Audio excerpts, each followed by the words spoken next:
Hello everyone, it's Miss Begum. I just wanted to introduce to you our PSHE for today.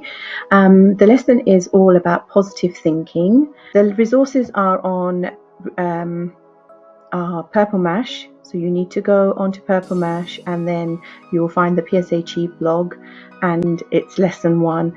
All the resources, as you can see, are here, so if you click on it So moving on to our cognitive, so today's lesson is all about cognitive triangle, which is 28th of April 2020.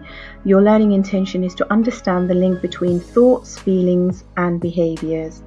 So by the end of the session, you should be able to discuss and describe a range of thoughts, feelings and behaviours, discuss the impact negative thoughts can have on ourselves and others, and also how we can turn negative thoughts into positive thoughts.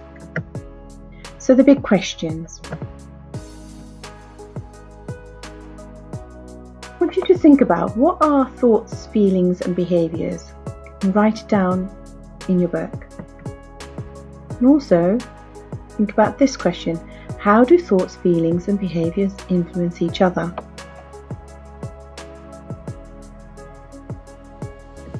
Right, reconnecting. Positive and negative thoughts. To start today's lesson, we need to split the page into 2 parts. So you're going to draw a chart. On one side, you are going to write down as many positive thoughts as you can that someone might have in the morning before school. And on the other side, you are going to write down as many negative thoughts as you can that a person might have in the morning before school. Okay? So positive and negative. On one side positive, and on the other side negative. Off you go. Right. For now, just focus on the thought rather than how the person might be feeling or what they might do. Okay, moving on to exploring. Thoughts, feelings and behaviours. Different thoughts we have can trigger a range of emotions. Think about the negative thoughts that we have just shared and look at the feeling words below. Think carefully about one of the negative thoughts and decide which feeling words best describes how you would feel if you had that negative thought. So angry, worried, embarrassed. How do you think you'd be feeling? Now let's look at an example of a negative thought someone might have and how that might make them feel. Oh no, it's our class assembly today. I hate speaking in front of people. So that's quite a negative thought, and I'm sure some of you might feel that way. So how do you think this thought will make the person thinking it feel? Jot down your ideas. What emotion will they experience connected to this thought? Again, include your ideas down on a piece of paper. The thoughts we have can make us feel a certain way, and the way we feel can affect our actions, what we decide to do. The child who is not looking forward to speaking in the class assembly is probably feeling nervous, worried, anxious, and even frightened. How might these feelings affect their actions? What might they do? Why might they behave in this way? Think about these questions for a bit. Well, the way we feel can influence our behaviour. There are lots of things that might happen when someone is feeling nervous or anxious. Sometimes what often happens is that the person avoids doing the things that makes them feel that way. The child in our example might decide they simply cannot speak in the class assembly, so they don't participate. This is called avoidance, and it doesn't help in the long run. If we keep avoiding things that makes us feel bad, then we never get better at doing them, and we don't allow ourselves the chance to build confidence. The cognitive triangle. So what does the word cognitive mean? Well, the word cognitive means to do with the process of thinking and other mental processes. That means things we do with our minds. Our cognitive functioning includes memory, judgment, reasoning, and emotional responses. Our thoughts, feelings, and behaviors are all closely linked, and each one affects the other two. It can be shown in a diagram using a triangle. So here's the triangle. The top being thoughts, behavior, feelings. Let's look at the example of the child and the class assembly and in a triangle. Well, the thoughts is I really can't speak in the class assembly today. I've never done this before, so I can't do it. So I won't join in with the assembly today. I never want to feel like this again, so I won't ever do it again. So that will make the person feel very nervous and sick. So what impact has this negative thought had on the child and their behavior? Will anyone else be affected by this child's behavior? Will it help the child next time they face with a similar situation? So impact on self, impact on others. This cognitive triangle can be positive or negative. If it is negative, it can be hard to break the cycle.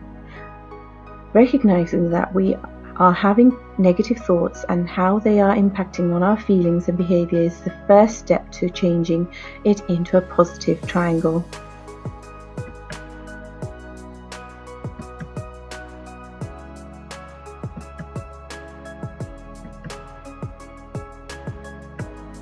You are all now going to have a go at fitting a scenario into the cognitive triangle, thinking about how our thoughts, feelings, and behaviors can all be linked and can affect each other.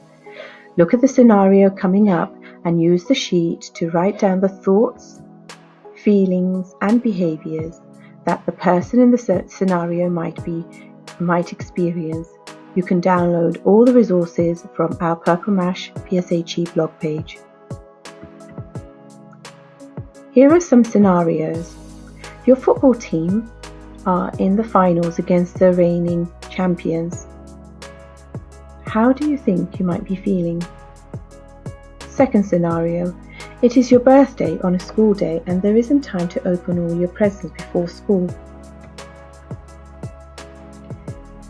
Fourth scenario. It is the first session of cooking club after school today and you have never been there before. And the last scenario, you had a new and very different haircut done at the weekend and now it is Monday morning. How do you think you might be feeling? Consolidating and reflecting. The chain reaction. The way we think affects the way we feel and the way we feel affects the way we act or behave. Our behavior reinforces the way we think and so the chain goes on and on. Today you are going to make a paper chain showing a typical negative thought you have had, how it makes you feel and how you then react. I want you to think carefully about a negative thought that you recently had or one you often have. I want you to write down the thoughts on the top strip, then think about how that thought makes you feel. Then write on the second strip write that on the second strip, which then consider how this thought and feeling might make you behave. Write the behavior on the last strip, cut them out and fasten together to form a chain. Once you have made a negative paper chain, you are going to make a positive one on the same subject. Think about how you could change the initial thought from a negative one to a positive one. Consider how you would feel differently and how you would behave differently. Reflecting. Turn a negative into a positive. Let's think about the child who didn't want to speak in the class assembly. Write in your book how the thought, feeling, and behavior could all be positive instead of negative. Draw a triangle and label the thought, feeling, and behavior on the 3 corners. Big question. So, what are thoughts, feelings, and behaviors? And how do thoughts, feelings, behaviors influence each other? Okay, so we're at the end of the PowerPoint. What I'd like you to do is complete your work and then take a screenshot of your work and email it to us, because I would love to read what you have written. I hope that this was a useful lesson, and I hope that you will be able to apply some of those skills into your own real life by turning some of the negative thoughts in your head into positive. Good luck, take care.